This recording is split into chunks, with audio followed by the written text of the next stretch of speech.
Alhamdulillahirabbil alamin wassalatu wassalamu ala asyrafil anbiya'i wal mursalin sayyidina wa maulana Muhammadin wa ala alihi wa sahbihi ajma'in.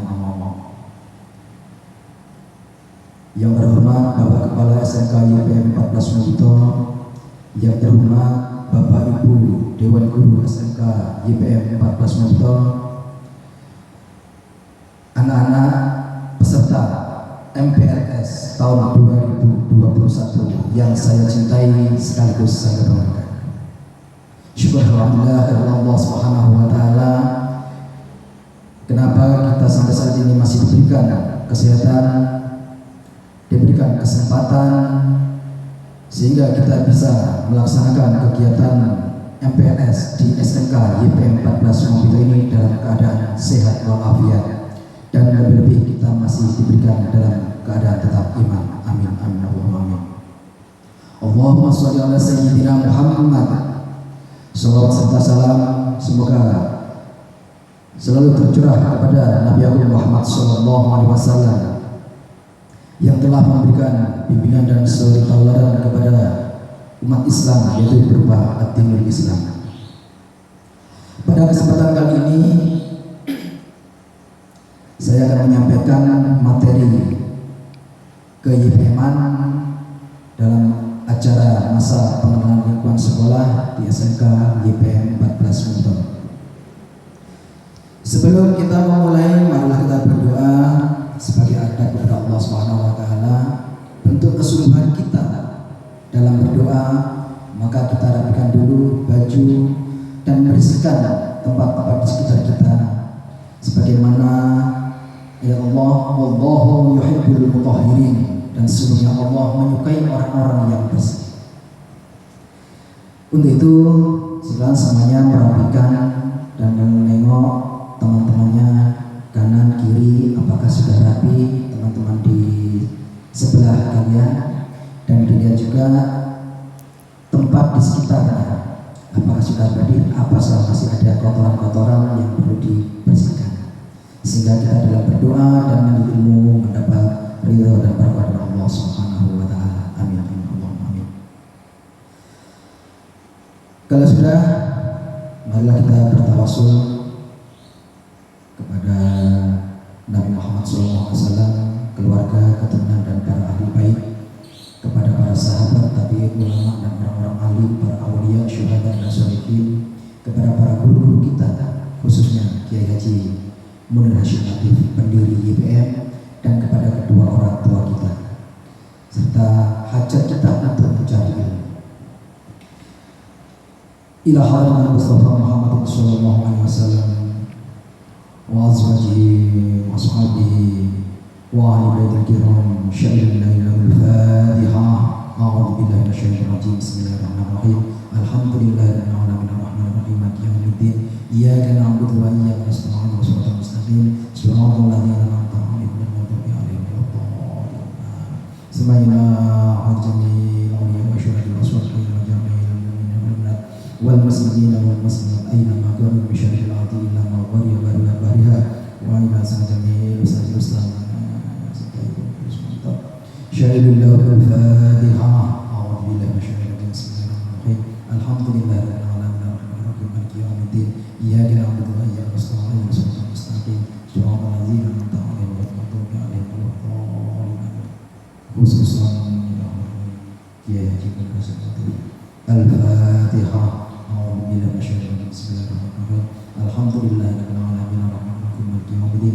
Iyyaka na'budu wa iyyaka nasta'in. Shiratal mustaqim. Shiratal ladzina an'amta 'alaihim ghairil maghdubi 'alaihim waladdallin. Bismillahirrahmanirrahim.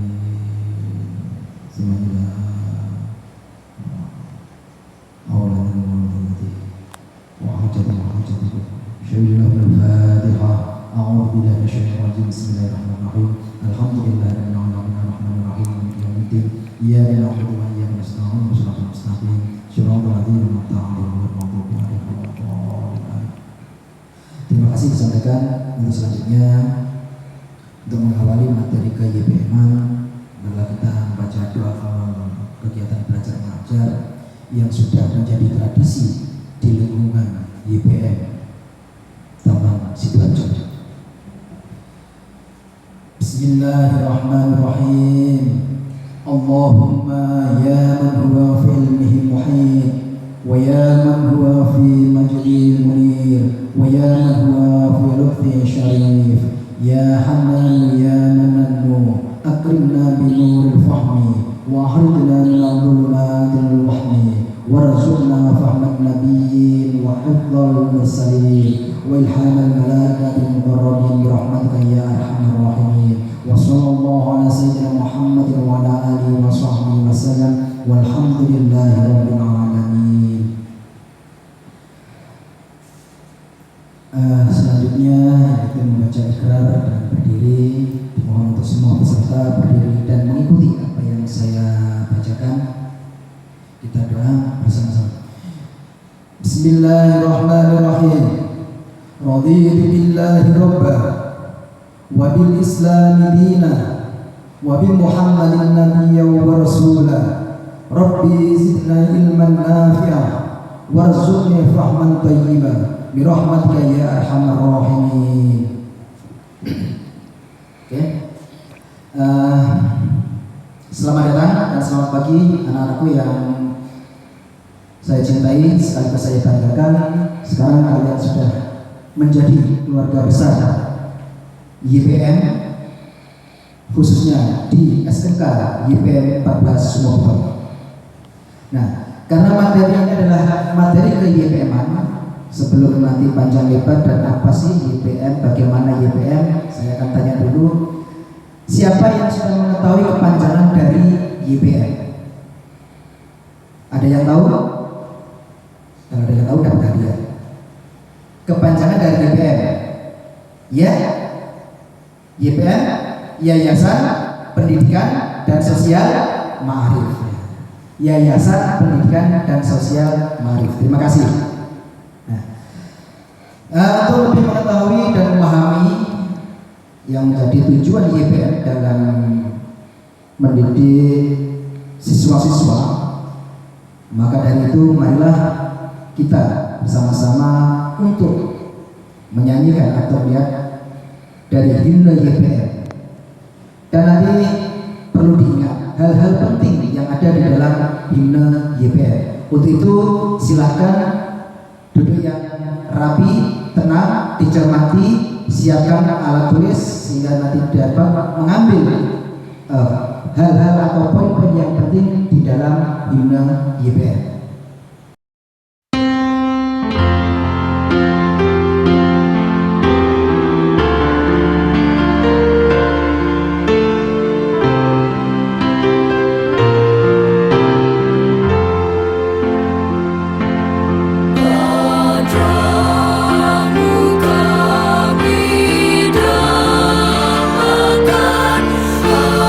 Harapan bangsaku.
YPM. Nah, tentunya kalian sudah melihat dan mendengarkan dari himne YPM tadi. Nah, sekarang coba dari himne YPM, coba dengarkan kalimat saya. Ya. Tadi ada lirik YPM menjadi. Lanjutnya adalah salah satunya harapan bangsa. YPM membina kader bangsa untuk umat manusia. Dan YPM membina untuk berjiwa ahlu sunnah wal jamaah. Kemudian YPM berpilar ilmu, amal, dan takwa. Apa makna dan maksud dari semuanya ini? Kenapa YPM menjadi harapan bangsa? Kenapa YPM menjadi harapan bangsa? Kelasnya sudah bangsa, tidak hanya lingkungan lembaga. Sebab generasi muda yang mampu mempertahankan bangsa Indonesia ini adalah generasi muda yang memiliki nilai-nilai luhur bangsa Indonesia, yaitu satu, peduli pada sesama sesuai lirik bina kader bangsa untuk umat manusia. Dan apabila kita hubungkan dengan nilai-nilai utama di YPM adalah khairunas anfa'uhum linnas, sebaik-baik manusia adalah yang paling bermanfaat bagi orang lain. Ini digunakan sebagai moto YPM. Sebagai contoh, dalam kisah Nabi dengan seorang pengemis, di sini ada video apa yang menjadi suri tauladan dari seorang baginda Nabi kepada umatnya, seperti yang dicontohkan dalam video berikut ini. Nah, dari tayangan video tadi dikisahkan oleh beliaunya baginda Nabi Muhammad SAW, dapat kita ambil hikmah akhlak Rasulullah SAW. Meskipun pada orang yang berbuat jelek masih saja memberikan manfaat. Sedang di YPM beberapa kegiatan agar kita memberikan manfaat untuk sesama, kita bisa mencontoh atau meneladani dari baginda Nabi. Di antaranya antara lain satu, yaitu gerakan no plastik atau zero plastik. Ini berarti untuk menjaga kebersihan. Kemudian selama di dalam kompleks sekolah dilarang menggunakan bahan plastik yang habis pakai. Kenapa kok dilarang? Karena apa? Plastik merupakan sampah yang tidak bisa diuraikan. Misalkan bungkus makanan, botol air mineral, itu kan berbahan plastik yang tidak bisa diuraikan, sehingga akan mengganggu lingkungan dan menjadi pencemaran tanah. Wala tafsidu fil ardi ba'da islahiha, dan janganlah kamu berbuat kerusakan di muka bumi sesudah Allah memperbaikinya. Jadi sudah ditata dalam Al-Quran, sehingga kita harus pandai-pandai menjaga kebersihan, menjaga lingkungan, sehingga tidak terjadi pencemaran. La dharar wa la dhirar. Tidak diperbolehkan menyesalkan diri sendiri dan menimbulkan kesengsaraan terhadap orang lain. Sekarang banyak sekali kejadian-kejadian buang sampah di sembarang tempat, membuang sampah di sungai, akhirnya sungai tersumbat, musim hujan banjir. Siapa yang rugi? Diri kita, selain itu juga orang lain. Sehingga di dalam ayatnya la dharar wa la dhirar. Ya, tidak diperbolehkan menyengsarakan diri sendiri dan menimbulkan kesengsaraan terhadap orang lain. Harus saling menjaga. Nah, kemudian apa manfaatnya untuk sesama? Tadi pasti adalah sampah paling mencemari lingkungan karena tidak dapat diuraikan, berarti mengancam keselamatan manusia. Buktinya apa? Penumpukan sampah karena tidak terurai, akhirnya lama-lama menumpuk terjadi banjir, akhirnya bencana yang timbul. Kemudian gerakan pembersihan lingkungan. Gerakan pembersihan lingkungan ada yang dalam bentuk pembersihan sungai, pembersihan masjid dan musola, pembersihan sekolah dan lain-lain. gerakan penghijauan.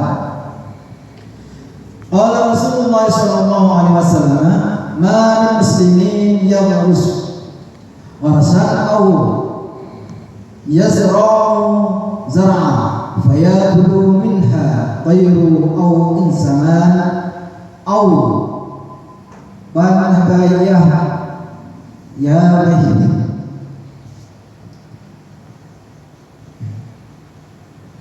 Qala Rasulullah sallallahu alaihi wasallam, "Ma min muslimin yaghrisu gharsan aw yazra'u zar'an fayakulu minhu ghayru aw insamani aw baimai ila kana lahu bi sadaqah." Yang artinya, tidaklah seorang muslim menanam pohon atau menanam tanaman lalu tanaman tersebut dimakan oleh burung atau manusia atau hewan ternak lain, melainkan hal itu bernilai sedekah baginya. Hadis Bukhari dan Muslim. Jadi seorang muslim apabila menanam suatu pohon, kemudian tanaman itu dimakan atau diambil orang lain, dimakan burung atau dimakan hewan ternak yang lain, maka itu bernilai sedekah bagi yang menanamnya. Kemudian apa manfaat dari penghijauan?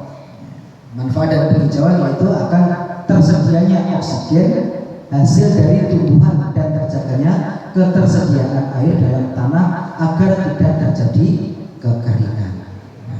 Berarti sangat berarti sekali manfaat penghijauan atau yang disebut dengan reboisasi. Nah, tadi sudah disebutkan nilai utama YPM yang pertama, yang kedua yaitu seperti hadis, "Ma yuridillahu bihi khairan yufaqihu fiddin." Barang siapa yang dikehendaki Allah mendapat kebaikan, maka akan dipahamkan ia dalam masalah agama. Hadis Bukhari. Ini sesuai dengan lirihna, dengan jiwa Ahlus Sunnah wal Jamaah, berpilar ilmu, amal dan takwa. Kegiatan yang dilakukan dari ciri-ciri ini adalah siswa YPM wajib mampu baca Al-Quran, sebab Al-Quran yang akan menyelamatkan di dunia dan di akhirat. Kemudian bacalah Al-Quran, sesungguhnya ia akan datang di hari kiamat memberi syafaat kepada pembacanya. Hadis riwayat Muslim. Kemudian YPM wajib menguasai KPI. Apa itu KPI? Kecakapan penerapan ibadah, yaitu bagaimana kita menerapkan ibadah di rumah maupun di masyarakat. Seperti halnya hadis, barang siapa yang menginginkan kehidupan dunia, maka capailah dengan ilmu, dan barang siapa yang menginginkan kehidupan akhirat, maka capailah dengan ilmu, dan barang siapa menginginkan keduanya, maka capailah dengan ilmu. Jadi kuncinya adalah ilmu. Kalau ingin selamat dunia dan akhirat harus berilmu. Kemudian siswa YPM diwajibkan disiplin dan taat tata tertib. Sebenarnya dalam surat Al-Quran dan ayat Al-Quran yang artinya, "Hai manusia, sesungguhnya kamu telah bekerja dengan sungguh-sungguh menuju Tuhanmu, maka pasti kamu akan menemunya." Quran surat Al-Insyiqaq ayat 6. Nah, untuk lebih mengenal YPM dan siapa pendiri YPM, siapa beliau, di sini ada video biografi dari beliaunya, Kiai Haji Munir Hasyim Latif. Mari kita saksikan biografi pendiri YPM Tamang Sidoarjo.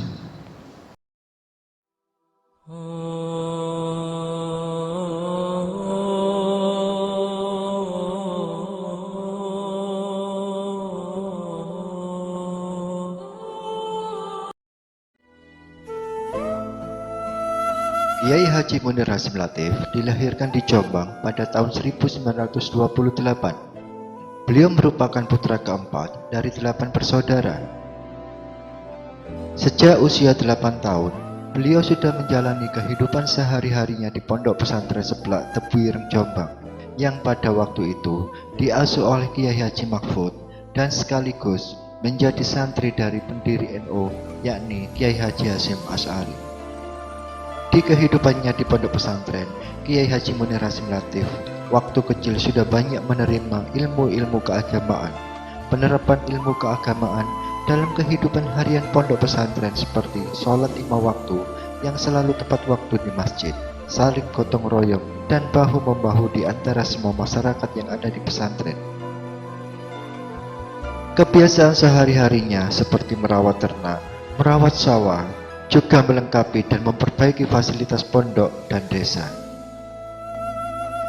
Selain itu, setiap santri saling bekerja sama untuk bisa memenuhi kebutuhan harian seperti bergiliran untuk memasak, sebab santri pada zaman itu hanya membawa bekal beras untuk digunakan selama tinggal di pondok pesantren.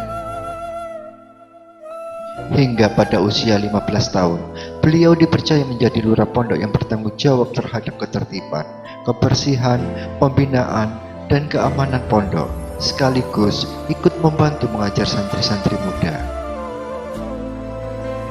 Hari berganti hari, bulan berganti bulan, tahun berganti tahun, hingga akhirnya sudah 8 tahun Kiai Haji Munir Hasyim Latif menimba ilmu di lingkungan pondok pesantren Tebu Ireng hingga usia 16 tahun. Pada tahun 1944, Kiai Haji Munir Hasyim Latif yang waktu itu masih berusia sekitar 16 tahun sudah diberikan kepercayaan untuk mewakili kabupaten dalam rangka mengikuti pelatihan militer se-Indonesia yang diselenggarakan di Jawa Barat. Dengan usia yang relatif masih sangat muda, waktu itu beliau mampu untuk menunjukkan bahwa segala sesuatunya harus disikapi dengan disiplin yang tinggi. Sikap patuh dan taat terhadap aturan yang diberlakukan selama di pondok pesantren telah membawanya kepada pembentukan karakter yang lebih matang dan mandiri. Pada usianya yang sudah menginjak 17 tahun, Kiai Haji Munir Hasyim Latif melatih kemiliteran kepada pemuda-pemuda Jombang untuk membentuk sikap ketegasan dan percaya diri bahwa bangsa Indonesia bukanlah bangsa yang terus-menerus bisa dijajah oleh bangsa asing. Rasa peduli sosial yang tinggi yang diiringi dengan sikap tanggung jawab yang besar dan selalu kerja keras yang ditunjukkan oleh Kiai Haji Munir Hasyim Latif telah membuka pikiran dan kesadaran para pemuda lainnya untuk ikut secara bersama-sama dan bergotong royong untuk membentuk suatu kekuatan dalam membantu melawan penjajah. Dan pada akhirnya terbentuklah pasukan yang menjadi salah satu bagian dari pasukan Hizbullah. Dengan kegigihannya, Kiai Haji Munir Hasyim Latif yang waktu itu berusia 20 tahun diberikan kemampuan untuk memimpin Komando Kompi Batalion Munasir dan dikenal dengan sebutan Batalion Condromowo. Kompi Batalion Condromowo di bawah komando Kiai Haji Munir Hasyim Latif mempunyai tekad dan semangat yang tinggi dalam perjuangannya membela negara dan bangsa untuk mengusir penjajah dari tanah air. Semangat untuk jihad melawan penjajah ditunjukkan oleh pasukan Condromowo mulai dari Jombang hingga sampai pada pertempuran 10 November di Surabaya. Atas perlindungan dan pertolongan Allah Subhanahu wa taala, Kiai Haji Munir Hasyim Latif dan pasukannya diberi kekuatan sehingga selamat dari berbagai kepungan dan gempuran meriam dan tank. Ajaran yang pernah diterima semasa di pondok pesantren membuat Kiai Haji Munir Hasyim Latif mempunyai keyakinan tinggi bahwasanya Allah Subhanahu wa taala akan memberikan pertolongan pada hambanya yang sedang berjuang. Kiai Haji Munir Hasyim Latif juga sangat aktif di organisasi NU. Hal ini dibuktikannya dengan keikutsertaannya dalam kegiatan-kegiatan ke-NU-an dan pernah menjadi Ketua PWNU Jawa Timur untuk periode 1979 hingga 1982. Kemudian pada periode 1984 hingga 1991 menjadi salah satu Ketua BBNU. Di masa era Kiai Haji Ahmad Muhammad Hasan Shiddiq selaku Rais Suriah dan ketua umumnya adalah Kiai Haji Abdurrahman Wahid.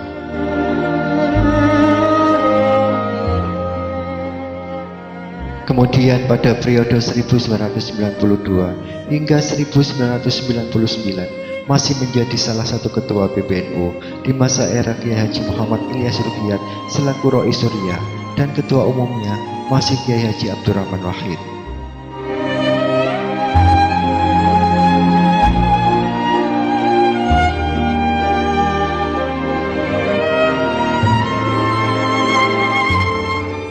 Nah, setelah kalian menyaksikan tayangan video tadi, tentu kalian akan bertanya, siapakah sosok Kiai Haji Muhammad Hasim Latif? Ternyata pendiri YPM memiliki sejarah mulai dari terlibat langsung merebut dan mempertahankan kemerdekaan, utamanya pada saat perang 10 November di Surabaya melawan Sekutu. Beliau salah satu penggerak dan menjadi pimpinan Hizbullah. Jadi beliau selain terjun di dunia pendidikan juga seorang pahlawan nasional. Kemudian menjadi pengurus Nahdlatul Ulama mulai dari kabupaten, provinsi hingga pusat saat ketua umum PBNU yaitu Kiai Haji Abdurrahman Wahid atau yang disebut Gus Dur, yaitu Presiden RI yang keempat. Nah, dari kesimpulan yang sudah kita pahami, kita pelajari pada hari ini, kesimpulannya adalah kesimpulan dari KYPM-an adalah memiliki dua nilai utama, yaitu khairunas anfa'uhum linnas. Sebaik-baik manusia adalah yang paling bermanfaat bagi orang lain. Maka dari itu kita harus bisa bermanfaat untuk orang lain, jangan memanfaatkan. Kemudian mayurillah bihi khairan yufaqihu fiddin. Barang siapa yang dikehendaki Allah mendapat kebaikan, maka akan dipahamkan ia dalam masalah agama. Nah, ini jadi dua ini sudah bisa menjadi modal utama buat untuk kehidupan di dalam masyarakat. Nah, tadi materi tentang KYPM-an itu baru sekilas, sebetulnya masih banyak sekali tentang KYPM-an karena waktu yang terbatas. Sebagai akhir kata untuk penutup, ya, terima kasih atas perhatian, mudah-mudahan menjadi manfaat dan berkah bagi kita semua. Kurang lebihnya apabila ada kata-kata yang kurang berkenan dari saya, mohon maaf yang sebesar-besarnya. Sebelum kita akhiri, marilah kita berdoa untuk akhir belajar. Ini juga sudah menjadi tradisi di lingkungan YPM Setaman Sidoarjo. Mari kita bersama-sama untuk doa akhir belajar. Bismillahirrahmanirrahim. Allahumma sholli wa sallim ala sayyidina Muhammadin wa ala ali sayyidina Muhammad walhamdulillahi rabbil alamin. Allahumma inni astaudi'uka ma 'alamtanihi fardudhu ilayya 'inda hajati ilaihi wa la tunsinihi ya rabbal alamin. Wa sallallahu ala sayyidina Muhammadin wa ala alihi wa sahbihi wa sallam. Walhamdulillahi rabbil alamin. Kurang lebihnya mohon maaf. Saya akhiri. Assalamualaikum warahmatullahi wabarakatuh.